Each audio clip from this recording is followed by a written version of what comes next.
We don't need a bunch of theoretical stuff. We don't need a bunch of airy fairy stuff. It's like, no, it's got to be real and applied, and maybe not easy to implement in your life, but at least it's fundamental to understand the core of it, so it just makes sense. And the other was to fit into a modern world where we're shaking a lot of the gender norms, and so we're not trying to roll the tape back to the 1950s and some definition of masculinity. At the same time, it impacts me negatively when I see people trying to water down masculinity into just be a good person, because it's more than that.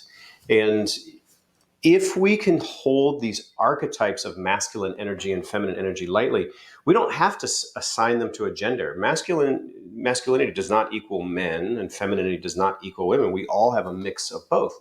So as we have this conversation, I'm inviting the listener to think of these as energies, which all of us have some mix of that. Now, yeah, men tend to have more of the masculine and less of the feminine in their mix, and vice versa for the women.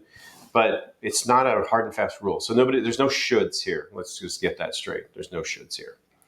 So I'm going to, before I talk about my definition of what I think masculine is, let me just pause there, Mick, if you want to comment on that.